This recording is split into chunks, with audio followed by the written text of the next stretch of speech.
ஒரு கடவுள், ஆனால் 1000 ரகசியங்கள். ஒரு உருவம், ஆனால் முழு பிரபஞ்சத்தின் அர்த்தம். அவர்தான் சிவன். ஏன் சிவனுக்கு நெற்றிக்கண் உள்ளது? ஏன் மற்ற கடவுள்களைப் போல தங்க ஆபரணங்களால் அலங்கரிக்கப்படவில்லை? ஏன் ருத்ராட்சம் அணிகிறார்? ஏன் கழுத்தில் பாம்பு? ஏன் நந்தி அவரது வாகனம்? ஏன் கங்கையை தலையில் தாங்கி நிற்கிறார்? ஏன் உடல் முழுவதும் சாம்பல் பூசியிருக்கிறார்? ஏன் சிவனை அழிக்கும் கடவுள் என்று சொல்கிறோம்? இன்று சிவனை பற்றிய முழு ரகசியத்தையும் பார்க்கலாம். நீங்கள் இந்த வீடியோவை சாதாரணமாக பார்க்கவில்லை. சிவன்தான் உங்களை இதை பார்க்க வைத்துள்ளார். ஆம், அவரை பற்றிய ரகசியங்களையும் அவரின் உண்மையான தத்துவத்தையும் நீங்கள் முழுமையாக அறிந்து கொள்ள வேண்டும் என்று சிவன் நினைத்ததால்தான் இந்த வீடியோ இன்று உங்கள் கண்முன் வந்துள்ளது. சிவனை வணங்குவதற்கே அவரின் கடைக்கண் பார்வை வேண்டும் என்று சொல்வார்கள். அவரை பற்றி அறிந்து கொள்ளவும் அவரின் ரகசியங்களை உணரவும் சிவன் நினைத்தால் மட்டுமே முடியும். அதனால்தான் இந்த வீடியோவை பார்க்கும் நீங்கள் சிவனால் தேர்ந்தெடுக்கப்பட்டவர்கள். இந்த வீடியோவை முழுமையாக பாருங்கள். ஏனெனில் இது சிவனை பற்றிய தகவல்கள் மட்டுமல்ல, உங்கள் வாழ்க்கையை மாற்றக்கூடிய உண்மைகளும் இதில் இருக்கின்றன. வாழ்க்கை என்றால் என்ன? ஏன் கஷ்டங்கள் வருகிறது? ஏன் சில நேரங்களில் நாம் உடைந்து போகிறோம்? ஏன் எல்லாம் இழந்தது போல தோன்றுகிறது? இதற்கெல்லாம் சிவனின் வாழ்க்கை தத்துவத்தில் பதில் இருக்கிறது. சிவனின் நெற்றிக்கண் அது சாதாரண கண்ணில்லை. அது திறந்தால் உலகமே நடுங்கும். ஆனால் அந்த கண் எப்படி உருவானது தெரியுமா? ஒரு நாள் தேவர்களும் முனிவர்களும் பெரிய பிரச்சனையில் சிக்கினர். அசுரர்களின் சக்தி அதிகரித்து உலகத்தில் அமைதி இல்லாமல் போனது. அப்போது அனைவரும் சிவனை நாடினர். ஆனால் சிவன் ஆழ்ந்த தியானத்தில் இருந்தார்.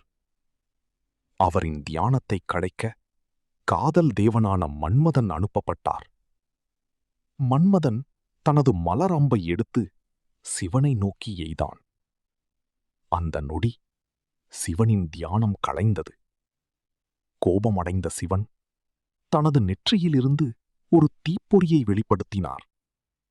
அந்த தீப்பொறிதான் 3வது கண்.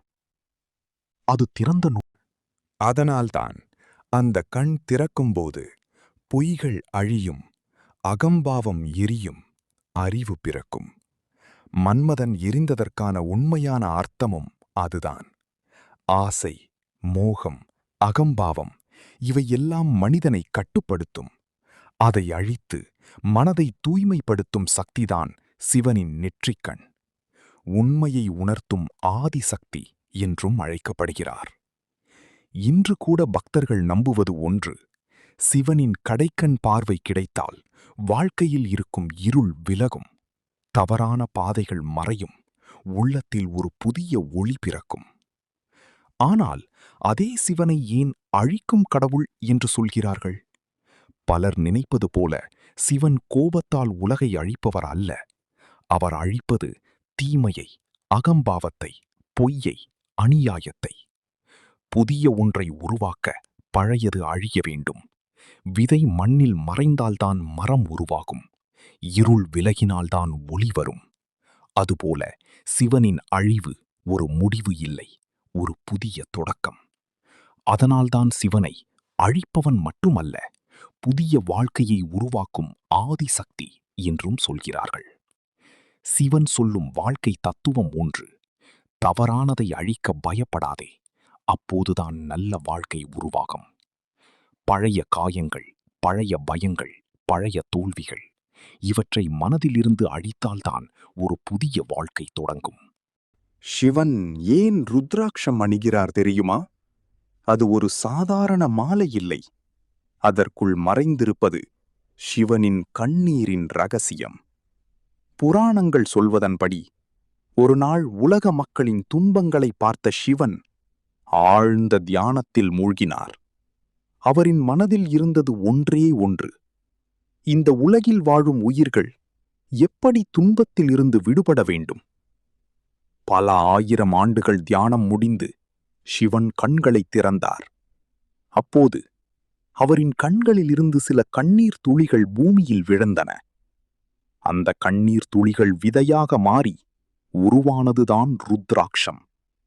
அதனால்தான் ருத்ராட்சம் என்பது ஒரு மணிமாலை மட்டுமல்ல, சிவனின் அருளின் அடையாளம் என்று பக்தர்கள் நம்புகிறார்கள். ருத்ரா என்றால் சிவன், அட்சம் என்றால் கண். அதாவது சிவனின் கண்கள் என்பதுதான் ருத்ராட்சத்தின் உண்மையான அர்த்தம். சிவன் ஏன் அதை அணிகிறார் தெரியுமா? அது உலக ஆசைகளை விட ஆன்மீகமே உயர்ந்தது என்பதை உணர்த்த. பணம், அழகு, அதிகாரம் இவை எல்லாம் ஒரு நாள் அழியும். ஆனால் மன அமைதியும் ஆன்மீக சக்தியும் மனிதனை என்றும் காக்கும். அதனால்தான் சிவன் தங்க நகைகளை அல்ல, ருத்ராட்சத்தை தேர்ந்தெடுத்தார். இன்று கூட பலர் நம்புவது ஒன்று. உண்மையான பக்தியுடன் ருத்ராட்சம். சிவனின் ஜடாமுடியில் ஓடும் கங்கை அது ஒரு நதி மட்டுமல்ல, உலகத்தை காப்பாற்றிய கருணையின் அடையாளம். அதற்குப் பின்னால் பிரபஞ்சத்தின் மிகப்பெரிய ரகசியம் இருக்கிறது. ஒரு காலத்தில் கங்கை தேவலோகத்தில் இருந்த புனித நதியாக கூறப்பட்டது.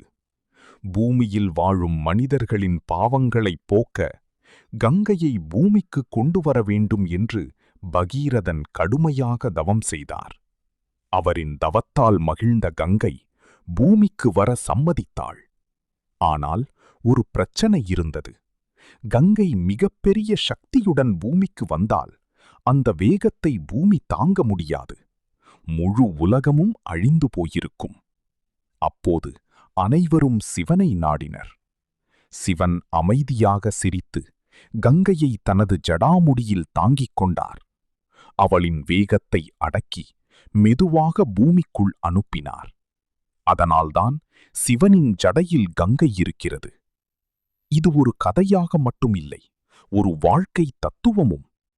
கங்கை அதிகமான சக்தியின் அடையாளம். சிவனின் ஜடை அந்த சக்தியை கட்டுப்படுத்தும் ஞானத்தின் அடையாளம். அதாவது வாழ்க்கையில் எவ்வளவு பெரிய பிரச்சனை வந்தாலும் அமைதியான மனம் இருந்தால் அதை சமாளிக்க முடியும் என்று சிவன் உணர்த்துகிறார். அதனால்தான் சிவன் கருணையின் கடல் என்றும் அழைக்கப்படுகிறார். சிவனின் கழுத்திலிருக்கும் பாம்பு அதொரு அலங்காரமில்லை. அதற்குள் மறைந்திருப்பது மரணத்தையும் பயத்தையும் வென்ற ஒரு மிகப்பெரிய ரகசியம். பலர் சிவனை பார்க்கும்போது முதலில் கவனிப்பது அவரின் கழுத்தில் சுற்றியிருக்கும் பாம்பு. ஆனால் ஏன் சிவன் பாம்பை அணிகிறார் தெரியுமா? பாம்பு என்றாலே மனிதர்களுக்கு பயம். ஒரு விஷப்பாம்பை கூட தன் கழுத்தில் அமைதியாக வைத்திருப்பதன் மூலம் சிவன் உலகத்திற்கு ஒரு உண்மையைச் சொல்லுகிறார்.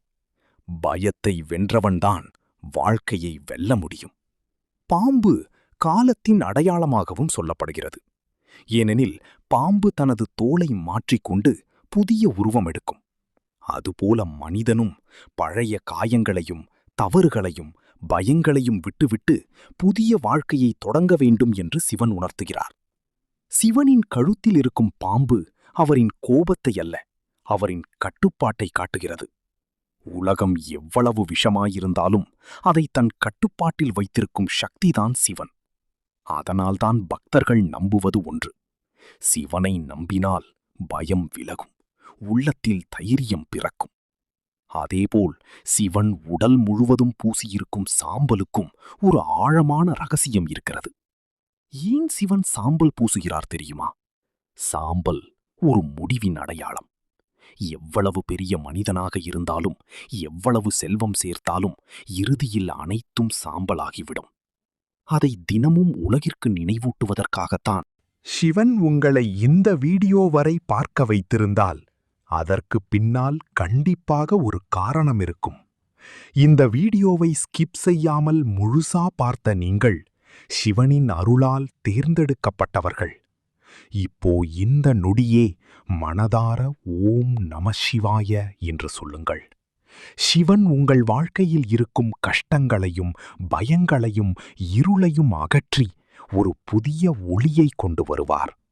சிவனை நம்பும் உண்மையான பக்தன் என்றால் இந்த வீடியோவை உடனே ஷேர் பண்ணி கமெண்டில் ஹரஹர மகாதேவா என்று பதிவு செய்யுங்கள். உங்கள் வாழ்க்கையில் நல்ல மாற்றம் தொடங்கட்டும்.